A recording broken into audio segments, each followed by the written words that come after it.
Mga po sa lahat. Purihin ang Panginoon sa muling pagkakalaw sa atin ng panahon ng makapag-aral. Hindi ko alam kung ano ang nasa isip ng mga kabataan ito nung binigyan nila ako ng topic ng new organization. Ano ba talaga ang gusto ninyo maintindihan regarding sa new organization? But one thing is common na nangyayari is when we talk to people, pag-kausap natin ang mga Seventh-day Adventists, we always accuse us of we have left the organization and we are no longer has the right to call ourselves Seventh-day Adventists. I already left the organization, so you're not supposed to be Seventh-day Adventists anymore. So, ito ang titingnan natin. Kapag sinabi bang new organization, kanino ito tumutukoy? And normally, meron silang ginagamit na quotation. Sabi sa selected messages, we cannot now step off the foundation that God has established. We cannot now enter into any new organization where this would mean apostasy from the faith. Part pa ba kayo ng Seventh-day Adventist organization? Hindi na. Parte ko rin. Ako po, hindi ako part ng Seventh-day Adventist organization. Kasi ang consideration nila sa akin ay kalaban naman ng iglesia. So, hindi ako parte ng kanilang organisasyon. But, does it mean ako ay nasa apostasy? Now, this is the thing that we need to find out. If you are not part of the Seventh-day Adventist organization, are we in apostasy? Or, what does this really mean? So, we're going to take a look at this later on.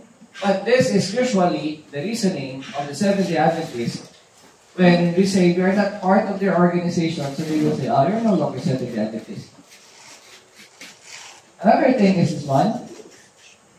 The enemy of souls has sought to bring in the supposition that a great reformation was to take place among Seventh-day Adventists, and a new organization would be established. So since you made your own new organization, then you are part of the plan of the enemy of souls. In this sense, anyone who is not part of the Seventh-day Adventist organization is considered to be an option. Pero like it or not, ang tingin nila sa atin, option. When they say option, it has a negative connotation. Pero bigyan muna natin ng pansin. Kapag sinabihan kayong option kayo, anong mararamdaman mo? Walang problema. Bakit? Kuya, walang problema. Bakit? Bahala siya. Si Kristo nga tawag sa kanya option.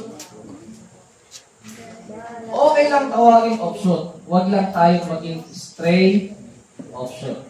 Magkaiba kasi yun eh. Yung option, galing sa parent plan, tumubo. Pero yung stray option, kung saan siya nanggaling. Kaya, huwag kayong ma-offend pag sinabihan ko yung option. Sabihin nyo, okay lang. Kasi galing kami sa parent stock. Doon pa rin kami galing sa original. Oh.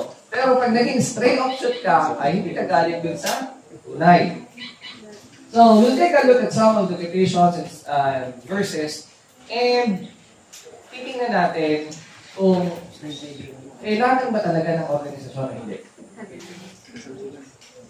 Which actually, among the new believers, especially sa one from God, dumadaan po sa identity crisis. Kasi ang tanong talaga, anong tawag sa akin? Kung hindi tayo parte ng Seventh-day Adventist organization, so ano na pala tayo? Independent. Independent ano? Tandaan niyo po pagkausap natin ng taga-organisasyon, lagi na sabihin, wala na kayong karapatan gamitin ang pangalan yan. Huwag kayong gagamit ng SOK, amin yan. Oh. But these are the reasonings of, alam niyo, mga philosopher lang at mga bago. But eventually, nandun yun sa utak nila. Na kapag hindi ka parte ng Seventh-day Adventist organization or corporation, you are not supposed to call yourself a Seventh-day Adventist. Why? Because in the United States, they made a patent of the name. So it was supposed to be exclusive for them. But lo and behold, talo sila sa aso. Hindi nila nakuha yung exclusivity ng pangalang Seventh-day Adventist. Kasi meron tinatawag na free Seventh-day Adventist. Actually, yun yung kinasuhan nila. And I think na yun ay nanalo sa kaso. Dito sa Pilipinas, nagkaroon din ng kaso.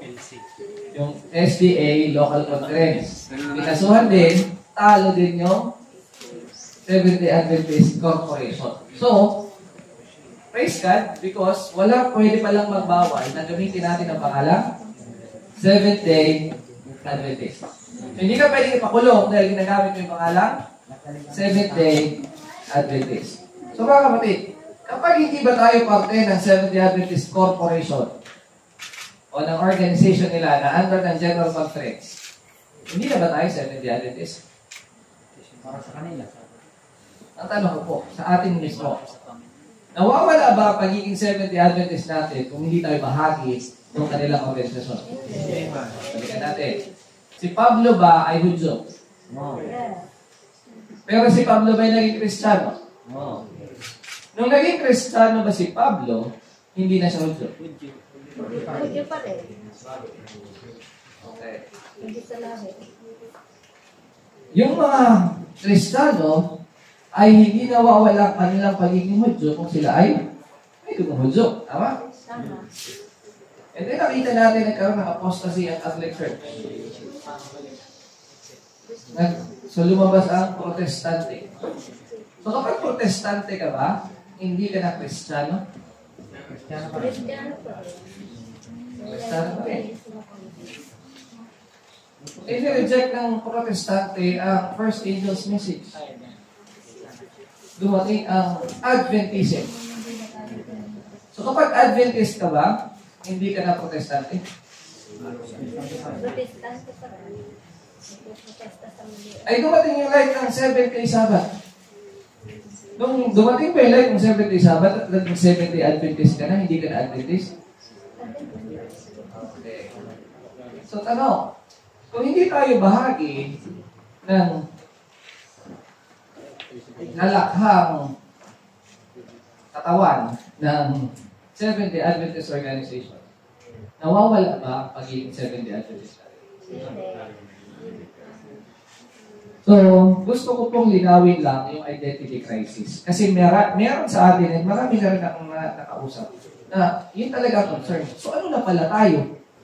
Sabi ko, umalis ka ba sa pagiging Seventh-day Adventist? Sabi niya, hindi. Hindi Seventh-day Adventist ka pa rin. Huwag niyong bibitawan yung pangalan na ibinigay sa atin ng Panginoon sa pamagitan ng propeta dahil lang yung makabagong Adventista ay nagpalit ng kanilang doktrina. No? Nanatili tayo sa pagiging Seventh-day Adventist, sila ang umalis sa aral. Hindi po tayo. I hope masolve natin yung identity crisis. Walang sino man ang pwedeng magbawal sa atin at tawagin ang ating mga sariling Seventh-day Adventist. Bakit po? Anong araw tayo nangingilig? Naghihintay ba tayo sa pagdating ni Kristo? Anong tawag sa atin? Seventh-day Adventist. At this is why we are not to be ashamed of the name. Now, we know that God is a God of order and everything connected with heaven is in perfect order. Subjection and flow with discipline mark the movements of the angelic host. Success can only attend order and harmonious action.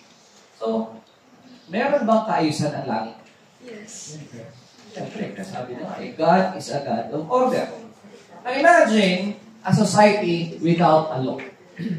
What would happen? Try nyo na lang sa driving. Ito, pinakasimple. Driving. Pag pinayagan ang right-hand drive dito sa Pilipinas, anong mangyari? Pag ang sasakyan mo left-hand drive, saan ka nag-drive? Sa right side of the road. Pag left-hand drive, pag right-hand drive ng sasakyan mo, saan ka nag-drive?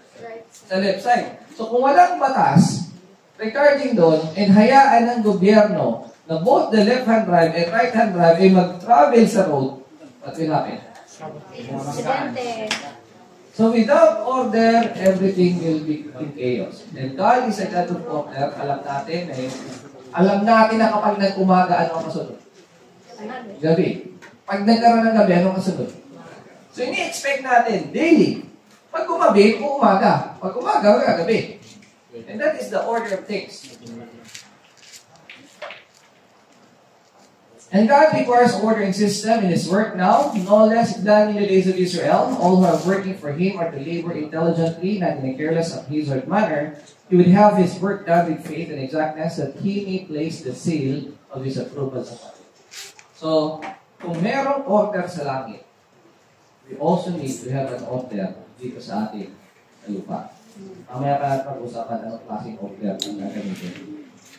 So there is order in heaven, there was order in the church when Christ was upon the earth, and after His departure, order was strictly observed among His apostles.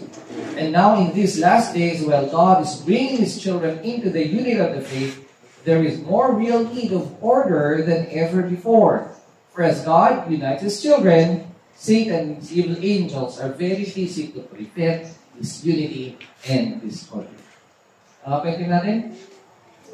Of one accord. Anong ginugol natin? Maging united. Ano ang gagawin ni Satanas? He will try to destroy and prevent the unity. And what separates God's people? What? Sin. For your iniquities are separated between you and your God. So once there is sin in our midst, it will separate us. So we need to be cleansed from every defilement, and we need to define what sin really is. Because some people think na pag mag-iba tayo ng practice, ako walang kasalanan, ikaw may kasalanan.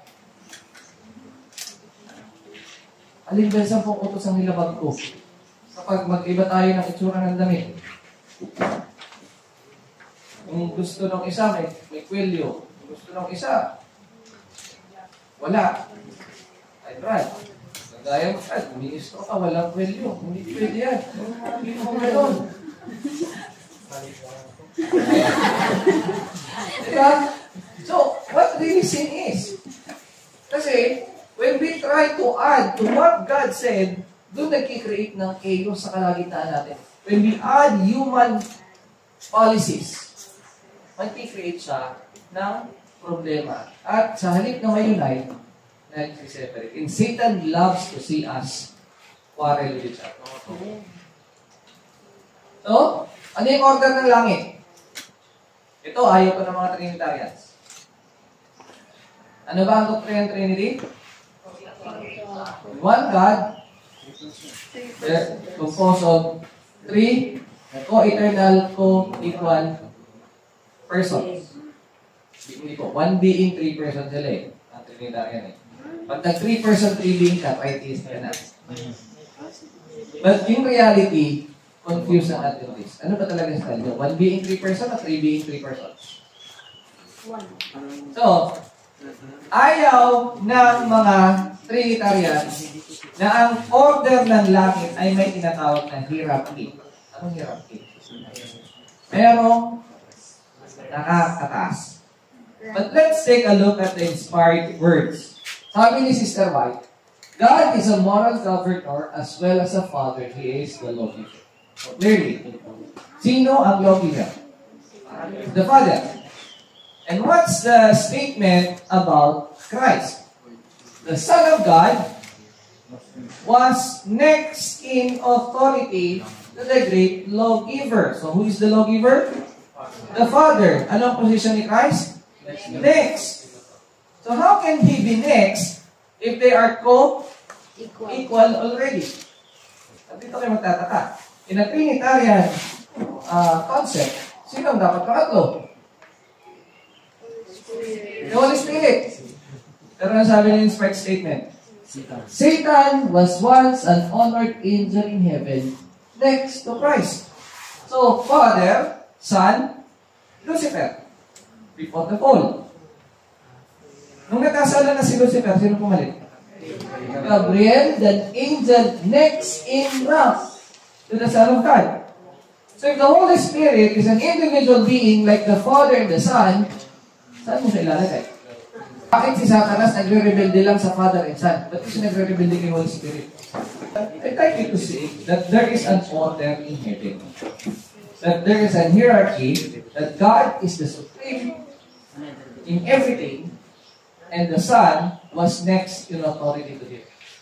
And the authority that is being used by the Son is the authority that was given to him by his Father. So they are not co-equal in a sense because the Son has to receive the authority from his Father. Eve was created from an Eve taken from the side of Adam, signifying that she was not to control him as the head, nor to be trampled at his feet as inferior, but to stand by his side as an equal to be loved and protected by him. So equal pala si Adam and Eve. I'd like you to see the equality and subordination. Equal si Adam and Eve. Pero ano ang kalagayan when it comes to authority? But I would have you know that the head of every man is Christ, and the head of the woman is the man, and the head of Christ is God. Balik tayo. God, Christ, man, woman. So that is the hierarchy of the organization. At anong tawag dyan sa ganyang klaseng sistema?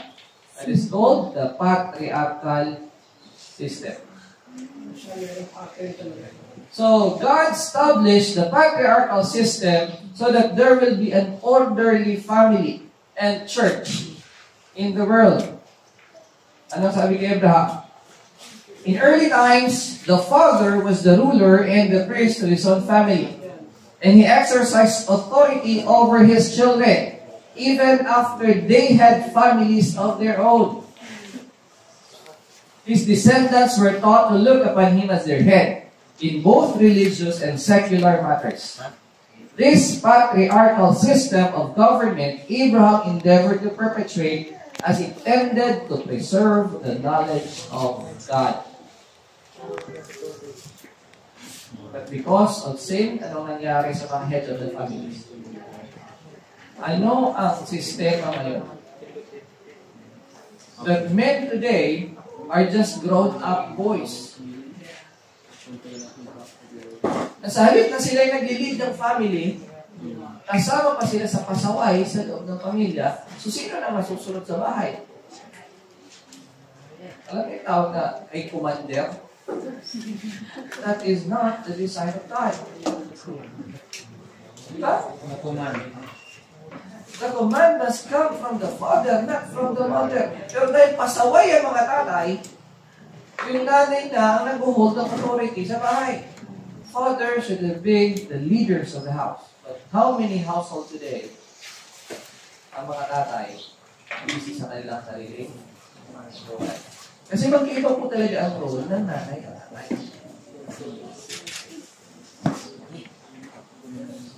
So, makikita natin yung pagkakaroon ng development ng organizational structure. So, patriarchal system sa time ni Abraham. Pero nung sa time na ni Moses, nung nilabas na sila sa Egypt, sino yung mga itinalagang leader? Si Moses, si Aaron, si Miriam. Pero sino pinaka-leader dyan? Si Moses. Si Aaron, anong role niya? Ang role niya?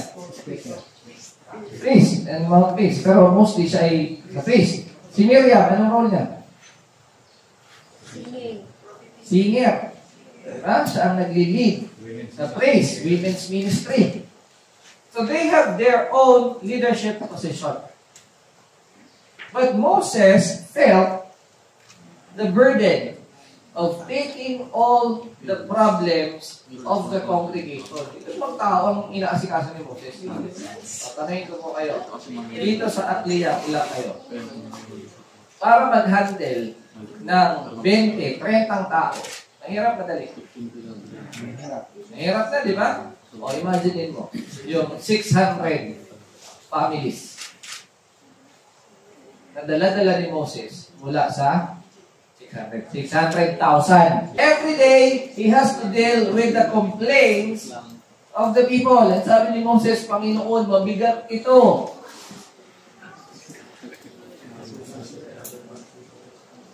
Although, alam natin na mayroong order sa loob ng encampment ng Israel. Kasi naalala niyo, atakin sila ng Amalekites. The Amalekites thought that they are barbarous na bansa na walang kaayusan. So, pag tingin nila, bakit naka-arrange? Nasa gitna yung templo, sa paligid, equal yung distansya ng bawat tent. So, So this is not a barbarous nation. This is a well-ordered nation. What happened with the request of Moses? Sino nagpayo sa kanya? Jethro. After Moses had told the Lord that he was unable to bear the burden of the people alone, and God had directed him to choose 70 of the elders, and he had put the same spirit upon them which was upon Moses, Aaron and Miriam was jealous because they had not been consulted in the matter. Ang selosan ba ay nangyayari sa loob ng isang samahan? Malamang. Hindi po ito malamang. Ito po ay realidad. Lagi mayroong selosan. Sad to say, ang chismis ay nanggagaling mismo doon sa loob. People would like to take sympathy from others so that the other person ay magiging masama sa paningin ng iba. And that's a natural characteristic of a human being. Ayun, bypass kami. Hindi kami na-consult. Now, sino po nagbigay ng payo kay Moses? Si Jethro. Sino si Jethro? Ano ang posisyon ni Jethro? Imagine, he is not the son of Abraham. O probably, lahi pa rin sa Abraham. Pero hindi siya anak ni Jacob. Di ba si Balaam, prophet of God, pero hindi naman siya Israelita?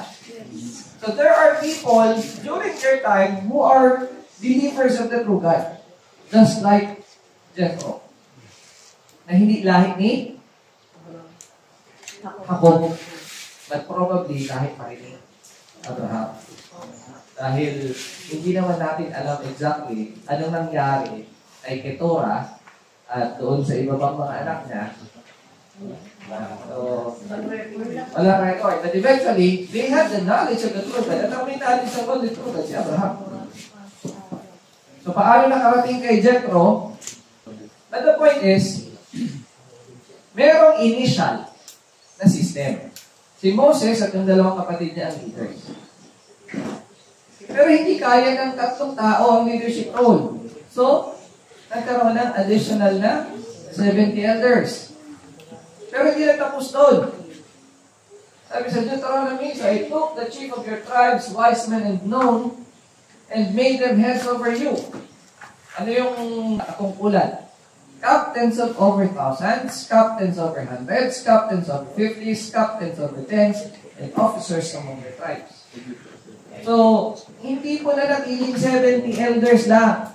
Nagkaroon ng development para sa kaayusan. Take note, still theocratic ang form of government. Pero mayroong mga itinatalagang leader sa kalagitnaan ng bayan.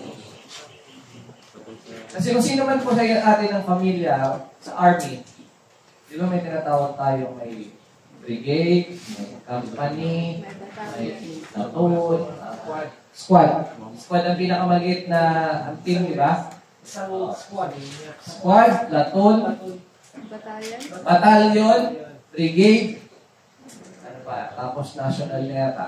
Anyway, alam natin na merong namumuno sa mas bababa. Yun ang kalagayan sa panahon ni Moses.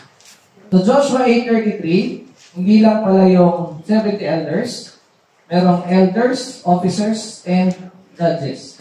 And meron pang ibang Levites. So meron ng mga kanya-kanyang responsibility ang mga tao. And in that kind of system, the Lord has been working until Prophet Samuel. Anong sabi ng mga tao? Nila, give us a king to judge us. Meron silang theocratic system of government wherein God is directly contacting them through His prophet. Pero anong sabi nila? Give us a king. Galit si Samuel. Sabi na, tigas ng ulo nito mga taong ito. Ano sabi natin sa kanya? Huwag kang magalit. Dahil hindi naman ikaw ang nire-reject nila. Kung hindi ako. Ano reason? Bakit nag-request sila ng king? That's a lame excuse. Because if Samuel knows what his sons were doing, he will correct his children. So late na niya nalaman at ginawa, yung mga anak ko kasi hindi mo naman kagaya, nagtitake sila ng bribe eh. Bakit hindi niyo sinabi sa akin? Dapat nasaway ko. Ay hindi, basta bigyan mo kami ng hari. At anong pinaka-reason? Parang alam yun, kaya pinag-uusapan natin kagabi, na sabi ni ganito ang dahilan kung bakit na ginawa yun. Di ba yung sabi niya sa akin, sabi niya kay Gregory? Ngayon, hindi sabi niya, bakit gusto niya ng hari? Ito na ba sa Panginoon? Basta gusto namin ng hari. Anong pinakadahilan? Yun ang sabi mo kanina. Sabi ka, yung mga anak mo kasi hindi mo naman kasing takot. Pwede naman i-correct na Samuel yun, pero hindi talaga yun yung ito. Ano ba talaga ang reason? That we also may be like the nations. And our king may judge us and go before us and fight our battles. Ang galing namang art ng hari nila. Meron silang mga army. Meron silang ganito, ganyan. Anong gusto nilang mangyari? Maging katulad kami ng mga bansa. Ano ba dapat ang bayan ng Diyos? A peculiar people. Hindi, gusto namin kagaya namin sila. Kung ano yung meron sila, dapat meron din kami. So, is having a king a direct will of God or permissive will? So, while God has His own will, yet He allows His people kung anong gusto. In-explain na ni Samuel, pag may hari kayo, kukunin niyo yung mga anak niyo, tatrabahunin sa palasyo, kukuhaan niyo ng 10% ang lahat ng ani ninyo, kukunin niyo yung mga anak niyong lalaki, gagawin ng amin. Basta, bigyan mo kami ng hari. So when people are determined to do something, kahit pa hindi ka gawin ng Diyos, gusto mo eh. Ang tanong realidad, when they chose a king over them, those kings led the people to earth. And they that are led of them are destroyed. Ilang hari pa ng Israel at Judah at Righteous. Kung i-ratio mo siya parang 1:20, 1:10, something. Hindi consistent. May matuwid sa una, pasaway sa dulo. Meron ding pasaway sa una, nagsisi sa dulo. Very good. Pero malapit doon si Manase. Pasaway sa umpisa. Pero nagsisi. Pero hindi na niya nabawi yung mga kasalanan na ito. Kagaya ni Haring Solomon. Haring Solomon. Hindi na nabawi ni Haring Solomon yung kasalanan niya. Kahit nagsisi pa siya, yung effect sa bayan niya ay yung idolatry na widespread. Actually, si Solomon ang dahilan talaga ng idolatry. Kasi sa panahon ni David, wala eh. Dapat sila sa Diyos. May mga kasalanan si David, pero hindi kasi kagaya ng kasalanan ni David. Nag-eat niya, siya mismo kasi, dahil sa kailangan ng lalaki, kung mahal mo ako, gawin mo ako ng tribute ko, ng Diyos-Diyosan ko. Pero take note here. Because people are looking at leaders, and ano man ang ginagawa ng leader will be followed by kaya pasaway ang hari. Si hari nga eh. Dahil nga, sa halip niya yung glory bigay sa Diyos, yung sarili niya. Now, let's take a look at the time. Napansin nyo, from Abraham to from heaven, Adam and Eve, to Abraham, and then kay Moses, kay Moses, then yung mga hari, pasaway, then dumating na si Kristo. At napansin nyo ba, na since nahati sa dalawa ang kaharian, Kingdom of Israel at Kingdom of Judah, yung mga taga-Israel, when I say Israel, these are the 10 tribes, and Judah ay yung dalawang tribes. Yung mga taga-Israel na hari, na hindi lahing David, napapalit-palit din. Pasaway din yan. ay ayaw nilang pinapapunta ang kanilang mga kababayan sa Jerusalem. Kasi kahit hindi sila Hudyo, tignan mo ha, ang Israel at Hudyo ay magkaiba. Pag sinabing Jews, ito yung kingdom of Judah. Yung Israel, ito yung 10 tribes. Ayaw ng hari ng 10 tribes na pupunta sa Jerusalem para sumamba. So, anong ginawa nila? Gumawa sila ng replika ng pagsamba, which is actually pinagbabawal ng Diyos.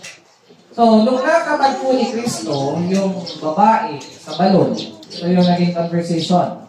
Sabi ng babae kay Jesus, our fathers worship in this mountain, and we say that in Jerusalem is the place where men ought to worship. So, speaking of a Samaritan to a Jew. Kasi si Kristo ay Hudyo, sabi ng babae, yung mga ninuno namin dito sa bundok sumasamba, pero kayo mga Hudyo, sabi nyo sa Jerusalem. Ano sagot ni Jesus? Jesus said unto her, Woman, believe me, the hour cometh when ye shall neither in this mountain nor yet at Jerusalem worship the Father. You worship, you know not what, we know what you worship, for salvation is of the Jews. But the hour cometh, and now is, when the true worshiper shall worship the Father in spirit and in truth, for the Father seeketh such to worship Him. God is a spirit, and they that worship Him must worship Him in spirit and in truth. So, hindi na kailangan ng physical location para lang masabi mo, sinasamba mo ang Diyos. And some people today are longing to go to Jerusalem. May mga taong nangangarap na para lumakas sa kanilang pananampalataya ay gusto ko makarating sa Israel. Gusto ko makita yung nilakaran ni Kristo. Gusto ko makita yung pinagpakuhan sa Kanya, yung pinagbibigyan sa Kanya. Anong sabi ni Sister White? Sayang ang pera niya. Kasi sabi niya, I wish to see Jerusalem. Ano bang holy sa Jerusalem? Wala na. Kailan nangyari wala ng holy sa Jerusalem? Yung prophecy ni Christ na yung worship system ay hindi na magiging dependent sa Jewish sacrificial law. Na kahit hindi ka na pupunta sa Jerusalem, pwede mo nang sambahin ang Ama sa Espiritu at katotohanan. When Christ established His church, paano niya in-establish? Sabi niya, Thou art Peter, and upon this rock I will build my church, and the gates of hell shall not prevail against it. So prior to this statement, anong sabi ni Pedro? Thou art the Christ, the Son of the living God. Jesus said, Flesh and blood hath not revealed this to me, but by my Father which is in heaven. And then, upon this rock I will build my church. And what is that rock? That Christ is the only begotten Son. So Satan would like to, sabi Sister White, obscure the fact. So sabi ni Sir ngayon, pag sinabing bigatin Son, ay hindi ang yan, special relationship lang. Hindi talaga siya galing sa Ama. Hindi ko alam kung bakit parang naiimposiblihan sila pag sinabi mo, ipinanganak ng Ama si Kristo. Para bang hindi pwedeng maging anak ng Ama si Kristo. Yung reasoning ng kausap ko, sabi niya, ay kung si Kristo ay may beginning, hindi siya pwede maging. Hindi niya na-realize, kung gusto mong ibigay ng Ama ang pagka-Diyos, may beginning na sa ulat ni Kristo. Hindi siya maging. So, tanong, when Christ established His church, nag-i-exist pa ba ang Jewish system? Nung sinabi niya ito, I will build my church, nag-i-exist pa ang Jewish system, hindi na. Oo, panahon na yan. Sinasabi ni Kristo. Ayun wala na. Pero ang tanong ko, nung sinabi ni Kristo yan, nag-i-exist pa ba ang Jewish system? Of course. Clearly. Diba? So that would mean, sino na ang violent? Lumalabas, yung Jewish sacrificial system ba during the time of Christ, acceptable pa? Acceptable. Kasi hindi naman tinanggan ni Kristo yun eh. Pero, mapapansin nyo, may ilang grupo na. Meron ilang grupo? Sa Jewish system mismo, merong Pharisee and Sadducee, dalawang grupo. May mga zealot pang tinatawag, pero political yung zealot, hindi naman sila sa church. Sa part ng mga believers, merong ilang klaseng grupo. Hindi, time ni Christ. Meron lang grupo that time? At least dalawa. Grupo ni John the Baptist at grupo ni Christ.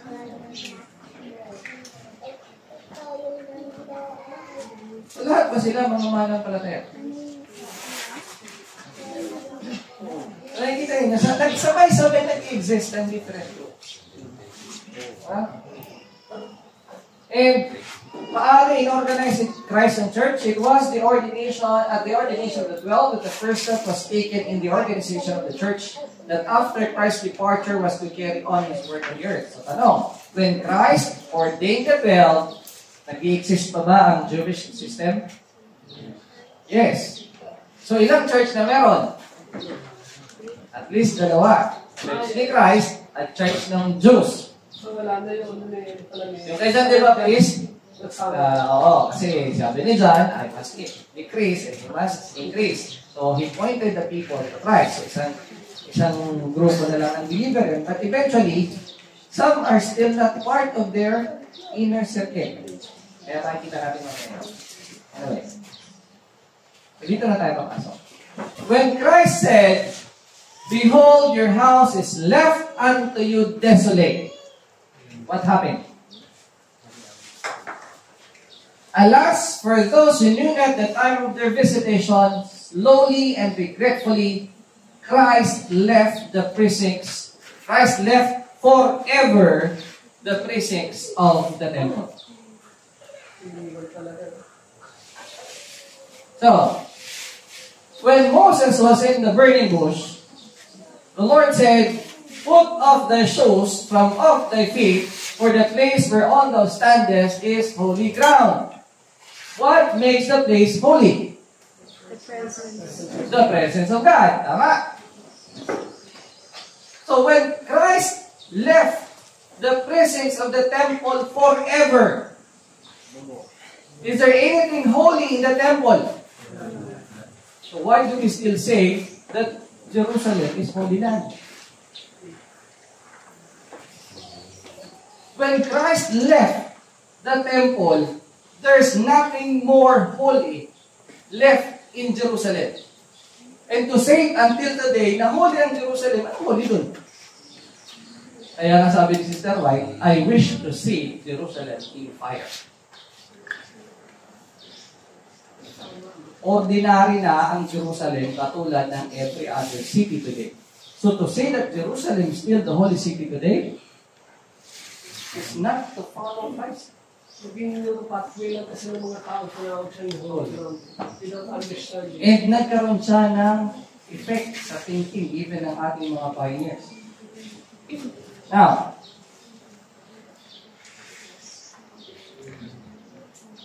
ang simula.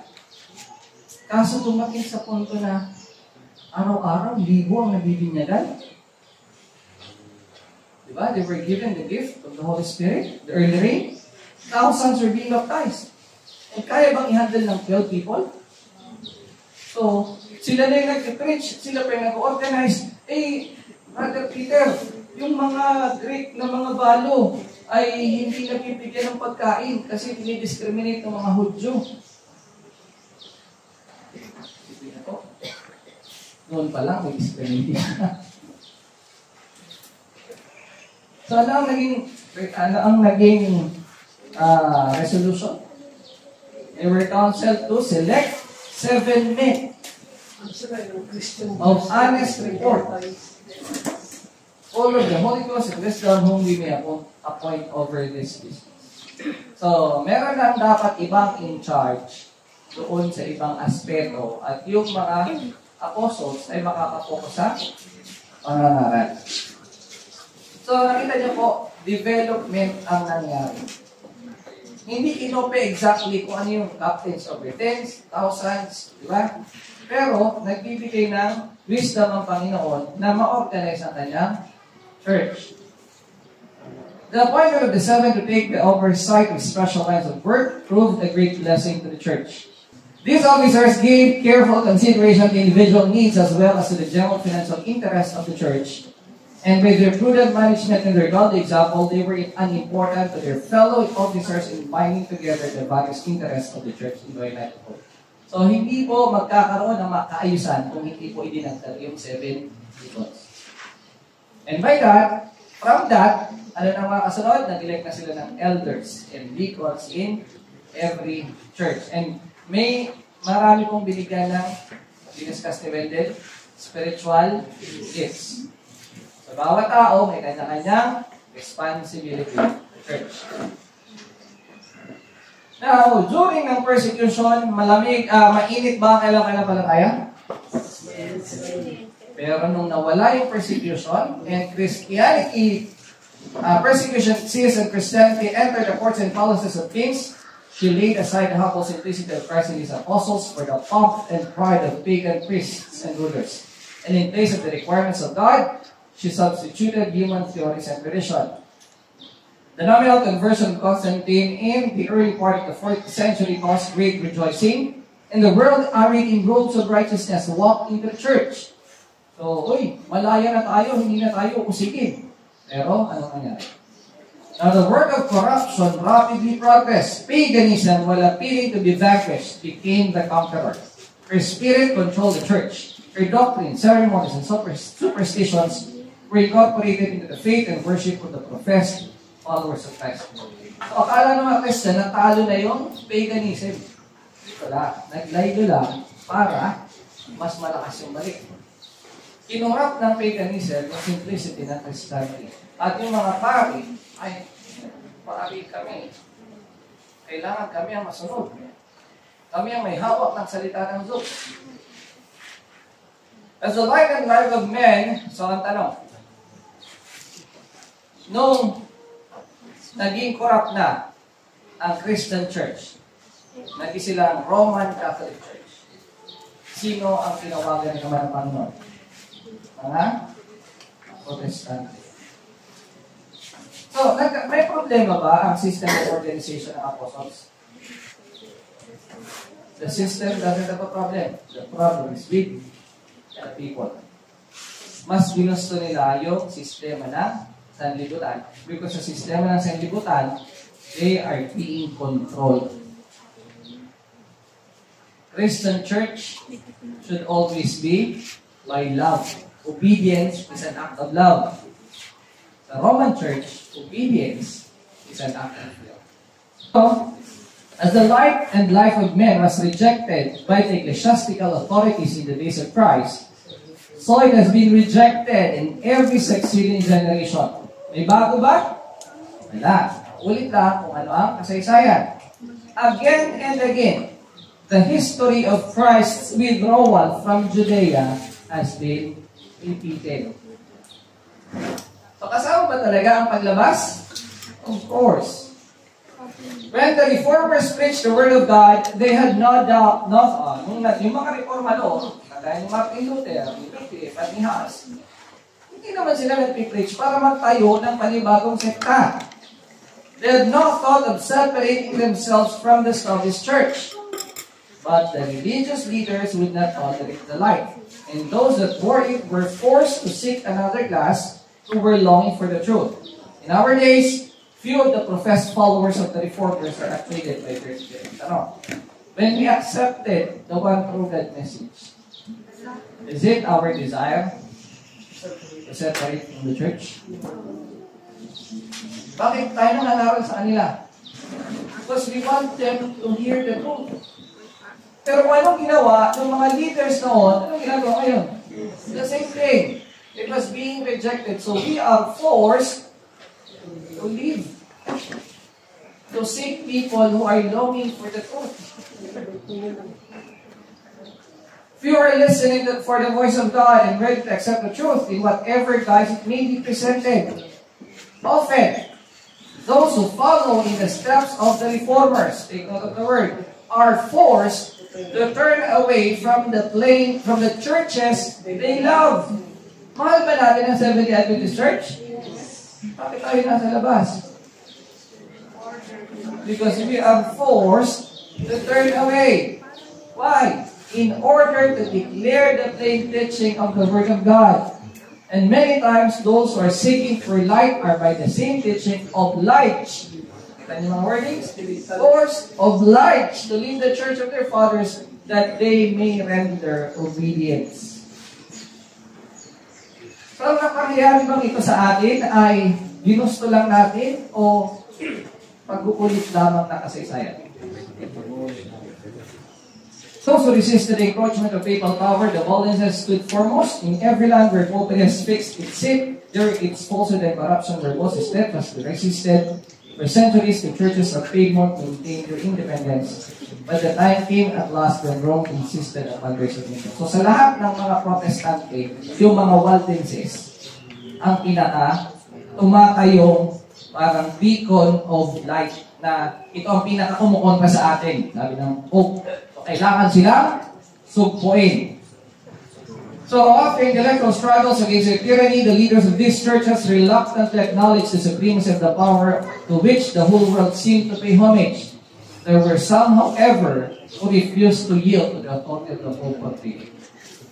Sa pamimilit ng Pope, mayroong mga nag-compromise. Pero, meron pa rin nanatili. They were determined to maintain their allegiance to God and to preserve the purity and simplicity of their faith. So, dahil may nag-compromise na, binitawan yung truth, ano ang next na event? A separation took place. So, ba't nagkakapaghiwalay? Dahil meron mga tao na ayaw ng panindigan sa katotohanan. And those who adhered to the ancient faith now withdrew, some forsaking their native Alps, reached the banner of truth in foreign lands. Others retreated to the secluded glens and rocky fastness of the mountains, and there preserved their freedom to worship God. So bakit sila nagka-country living? Para maging malaya na sambahin ang Diyos. Anong deklarasyon nila? May propeta ba sila para sabihin Babylonia na Roma? Hindi. By the actions that was done by Rome, they declared the Church of Rome to be the apostate Babylon of the Apocalypse. And at the peril of their lives, they stood up to resist her corruption. They loved their churches and were on loss to separate from them. But as they saw the testimony of God's word suppressed, and their right to investigate the prophecies denied, they felt that loyalty to God forbade them to submit. Those who sought to shut out the testimony of God's word, they could not regard as constituting the Church of Christ, the pillar and God of truth.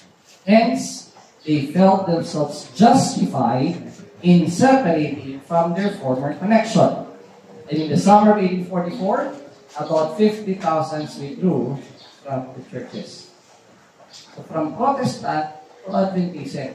Yung Adventist ba gusto lang humiwalay sa mga Protestant churches? Hindi rin. Ano gusto nila? Tatanggapin ng mga churches yung message na second coming. Tatanggapin sa anong nangyari. Kailangan na natin humiwalay. Bakit? Kasi yung mga churches na kinakabilangan nila ay nagde-demand na submit or be excommunicated. Naalala niyo yung Diet of Worms? Sabi ni Martin Luther, show me from the word of God my error, and I will cut. Sabi sa kanya, makikat ka. Pakita niyo nga sa akin. Basta makikat ka. When we have that kind of attitude, pag di ka sumang-ayon sa interpretation ko kay God, walay tayo. That is the characteristic of God. Sabi ni Loughborough, the first angel's message as first proclaimed went to the churches and the leaders in the movement down to April 1844 had no thought of forming a new organization.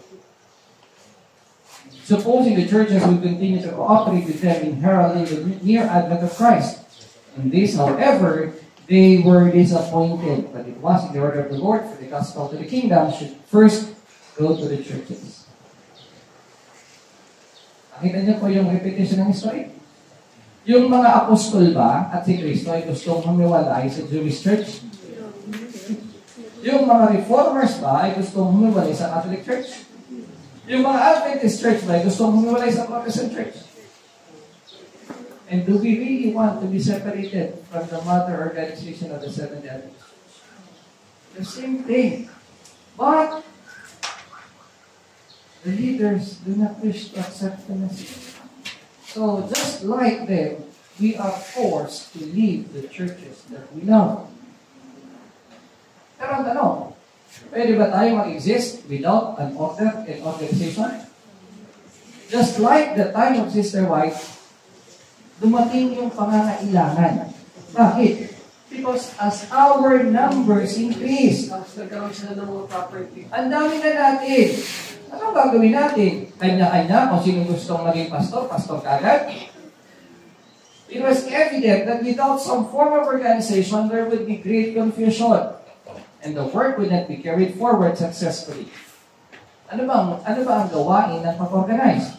To provide for the support of the ministry, for the carrying work in new fields, for protecting both the churches and the ministry from unworthy members, for holding church property, for the publication of the truth through the press, and for many other objects, organization was indispensable. So we are not anti-organization. Oh, pero titingnan natin anong klase ng organization. How was the SDA organization formed? Ano ang pinagsimulan? Bakit nila kinailangan talagang mag-organize? Ganda ng story. In the spring of 1858, we visited Ohio and attended conferences at Green Springs, Gilboa, and Lotus Grove. At Lotus Grove, the Lord's blessing rested upon us in special power. On Sunday afternoon, there was a funeral service at the schoolhouse where meetings were being held. My husband was invited to speak. He was blessed with freedom, and the words spoken seemed to affect the hearers. Kaya lang, masipag si James White o sobrang sipag? O dahil sa sobrang sipag niya, ano nangyari sa kanya? When my husband became so feeble before our removal from Rochester, he desired to free himself from the responsibility of the publishing work. He proposed that the church take charge of the work and that it be managed by a publishing committee whom they should appoint, and that no one connected with the office derive any financial benefit therefrom beyond the wages received from his labor. Though the matter was repeatedly urged upon their attention, our brethren took no action in regard to it until 1861. Bakit po pagod na pagod si James White?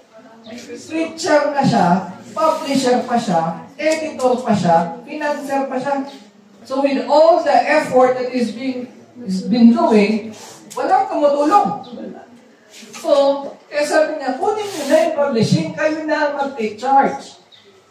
At hindi ito pinansin until 1861. Up to this time, my husband had been the legal proprietor of the publishing house and sole manager of the work.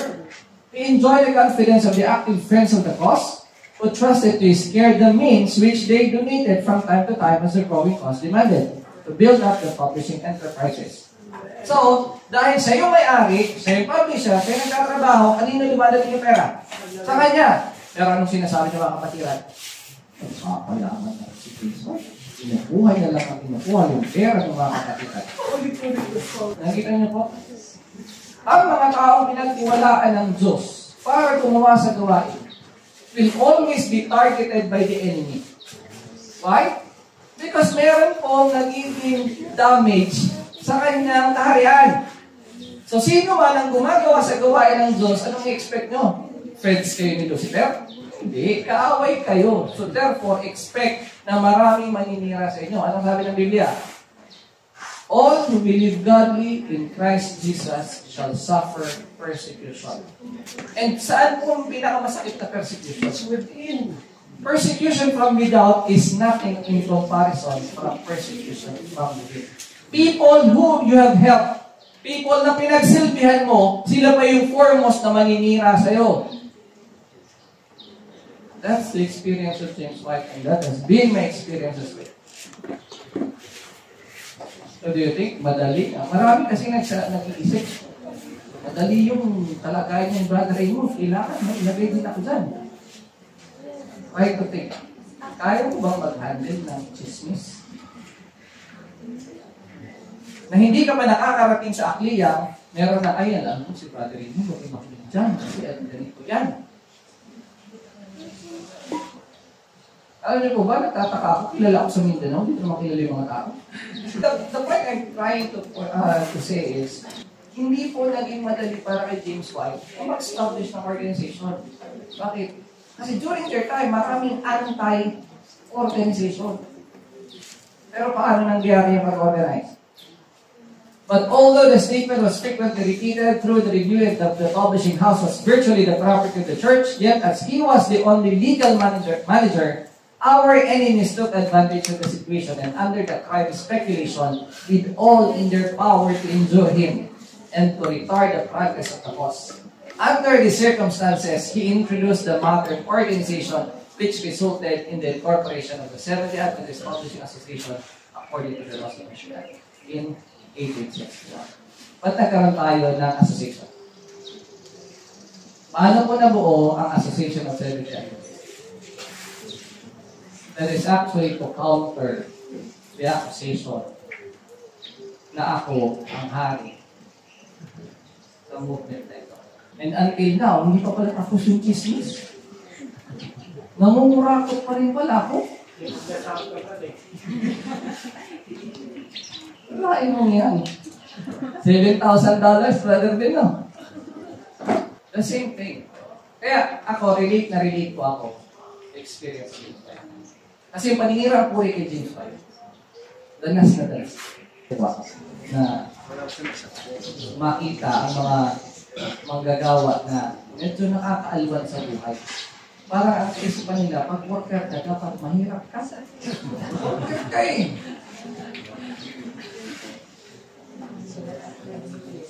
Now, so, natuloy ba yung pag-organize? Yes. Shortly after the organization of the General Conference of Seventh-day Adventists, nauna pong i-organize yung Seventh-day Adventist Publishing Association. And then in 1863, again, General Conference of Seventh-day Adventists, meron silang 3,500 members. And naka-receive si Ellen White ng vision, calling the attention of Adventists to the relationship between the physical well-being and spiritual experience. So, na-organize yung church in a simple organization. Yet, the General Conference for 1891 was held in Battle Creek, March 5 to 25 to March 15. The committee of 21 appointed at the preceding General Conference to consider the consolidation of the publishing interests presented in its report. The committee spoke favorably of the objects to be gained by consolidation, but advised that the conference move cautiously. So, 1861 organized ang Publishing Association. 1863 na organized ang Seventh-day Adventist General Conference. 1891, there is a move na i-consolidate lahat ng publishing houses. Dito, magsisimula yung issue. So, ano nga ang purpose ng General Conference? That is not to control the work. But it was proposed that the General Conference Association be reorganized with a view to its eventually securing control of all the publishing work of the denomination. In harmony with the advice of this committee, the General Conference Association intended at first, ano ba ang purpose ng General Conference? As an agency for the holdings of church property. Not to control the work. Pero anong proposal? To reorganize it, to have control. It was to be reorganized with a board of 21 members and was given control of many lines of work, which publishing interest stood first. Napansin niyo po, pag meron ng usapang pera, nag-iiba ang pananaw ng mga tao. Sa publishing, di ba may pera? And isa sa main source of income during the time, actually selling of books. Yeah, selling. Kaya napakalaki ng interest nila sa publishing work. So kailangan makontrol ng General Conference ang lahat ng publishing houses. At the beginning of this message, believers were few, and widely scattered. There was no definite organization for the direction of the work. But as believers come to the truth and companies were formed, it was manifest that some organization was necessary. And again, hindi po natin kinukontra na kailangan organize. But strange as it may seem, the wisdom of men led them to oppose organization. So nung nagpo-propose na sila, ayaw nga mag-organize. Pero eventually, na-organize pa rin. Again, ano po ang purpose kung bakit kailangan organize? Yan, to provide for the support of the ministry, for carrying the work in your field, for protecting, holding church property, publications, and other objects. So, merong specific purpose. Pero nakasulat ba dyan to control the work? Meron wala? Wala. So, church is different from organization. What is a church? It is the people who love God and keep His commandments. But God's people need to be organized. But the organization is not the church. Again, light was shed upon the perplexing situation by the spirit of prophecy, which resulted in what? Simple form of organization for the protection and furtherance of the work. And nung may simple organization sila, anong meron? Peace and harmony and prosperity came out of confusion. So yung peace, harmony, and prosperity na nag-exist ay natapos. Bakit? The same form, what form?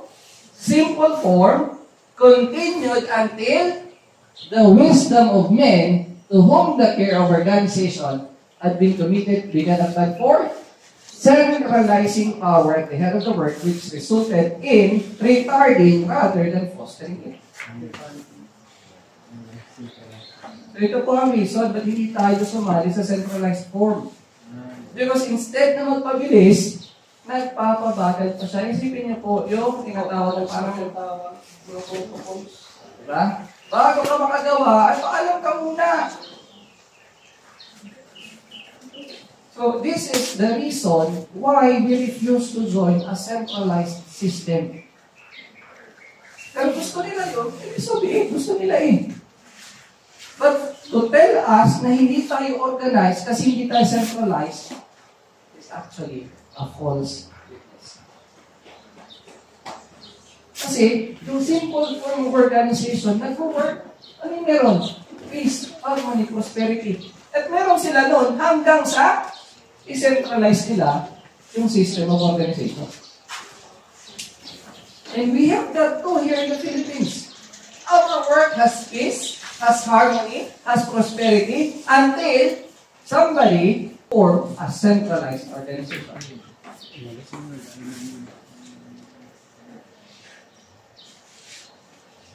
At ano na mangyari sa General Conference? Pangatong Sister White. The General Conference itself become corrupted. Wrong sentiments and principles. So, naging commercialized sila, naging secularized, at ngayon, hindi mo na sila madi-differentiate sa ibang denomination. Assimilated na magsimba sa Protestante at sa Adventist Church. Lagi sila, God is good all the time, God is good. Hindi ko sinasabing mali yun, but that practice originated from the Protestant churches and being incorporated. So, yung mindset ng mga tayo, wala palang pagkakaiba. Magsimba ka lang sa Protestant, kaya sa Adventist, hindi na, mag-ibang araw lang pala.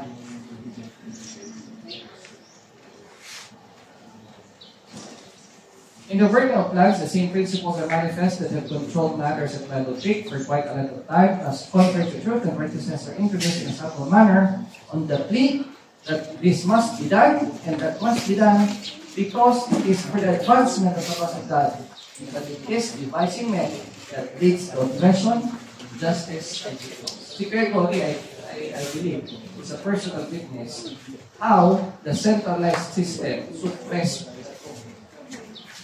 na dapat makakapagbahagi ng katotohanan. Huwag mo siya pasalitain yan, hindi natin kakulay. And the progress ba talaga yung work? Dahil sa pagsicentralize?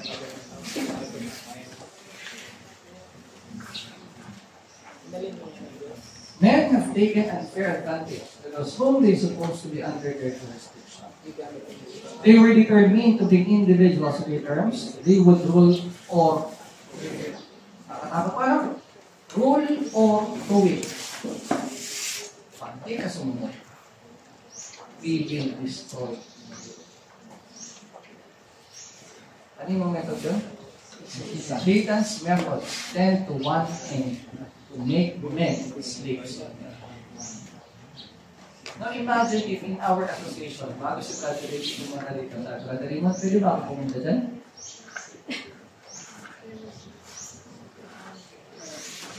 Hindi ba't magiging under ko ba ang konsensya mo at hindi mo magagawa ang dikta ng banal na spirito sa'yo? But when we are centralized, ay, handali, Brother Reggie. Meeting muna kami, ha? Kasi yung style mo, may ano ka eh. Kaya,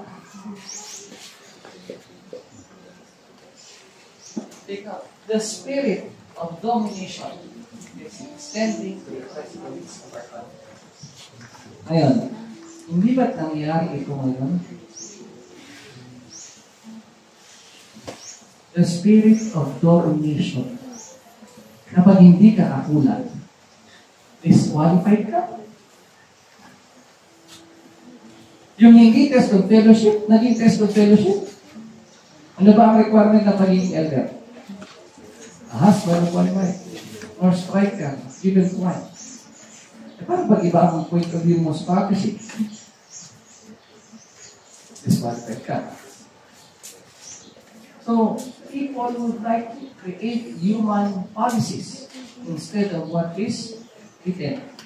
So, ito po yung nakakatakot na maulit natin yung kasaysayan na sa halip na nagpo-progress na tayo, babalik tayo sa manifestation ng ugali ng Satanas. They're the following the track of Romanism.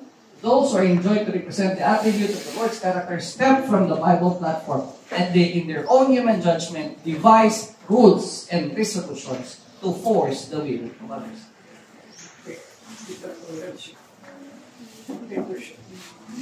So, the scheme of consolidation is detrimental to the cause of truth. Everything has been planned regarding to consolidation, grasp the scepter, power, and hold control over human life. Pansin niyo po, basta centralized, meron pong controlling power. Sabi dito sa Letters Manuscript, Brethren, what was it that led some of our number to question the benefit of organization? The matter has been opened before me, and the reason was that they feared to see so much power vested in unsanctified hands. It was a foreboding that just at such a condition has come about would cease. We may well fear for a disastrous outcome. That does not mean hindi dapat mag-organize. Pero yung kasi ang kinakatakot ng iba, kaya yung mga kontra sa organization, na baka daw may ilagay yung so much power. So therefore, hindi talaga papasa ang consolidated, ang centralized dapat. Eh kaso, botohan ang nangyari. In the past, it was urged by some that the interest of the cause would be furthered by consolidation, or publishing institutions, bringing them virtually under one management. But it is not the purpose of the two centralized. So ito lang gusto kong maintindihan. Ay, sorry.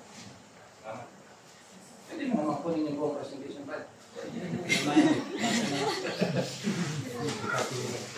So, we fully, ito po ha, please stand with this. We fully believe in church organization.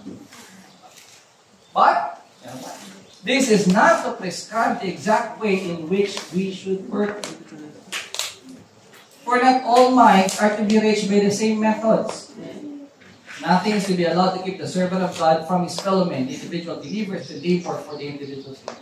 Iba po tayo ng talento. Kaya nga yung discuss natin, spiritual gifts. Lahat ko may gift of tongues. Lahat ko may gift of healing. Lahat ko may gift of preaching. But kung ano man yung gift na meron ka, huwag mo ikumpara sa gift ng iba.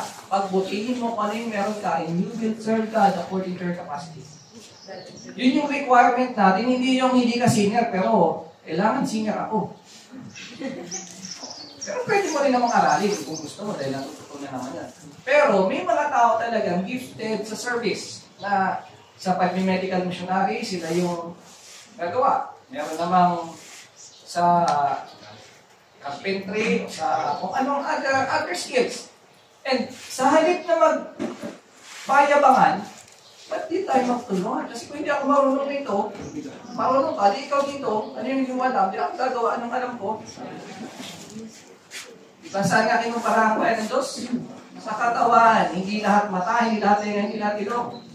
Kasi gusto ko maintindihan natin itong so, again, pag may nagtanong, this time it is. We fully believe in church organization. But that does not mean that kapag hindi tayo centralized, hindi tayo organized. Ito yung punto. Bakit tayo nasa association? So, kaya gusto ko maintindihan natin ha. Bakit hindi tayo nag-centralized? Bakit wala tayong hierarchy?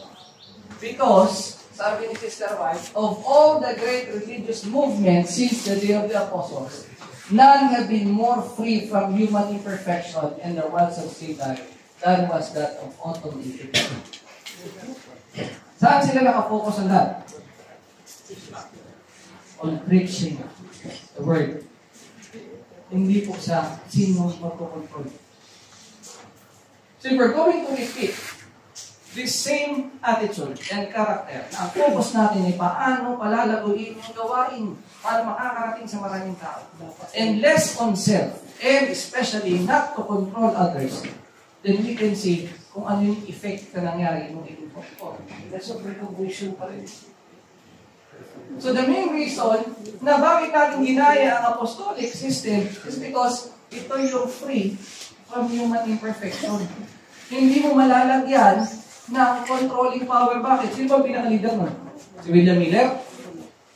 Si William Miller ba nag-uutos kila James White? Hindi. Natanggap nila yung message. Na-convict sila na magbigay ng message. They give the message. Although hindi sila properly organized, but they have the same goal. So we can learn from them and benefit from both. Dun sa properly organized and dun sa spirit ng 1844. Now, para maging bayan ba ng Diyos, kailangan nasa isang organisasyon. Balikan natin yung nagbibinyag. Sabi ng mga apostol, Panginoon, ginagamit ko yung pangalan mo, pero hindi naman namin sila kasama. Anong sagot ni Kristo?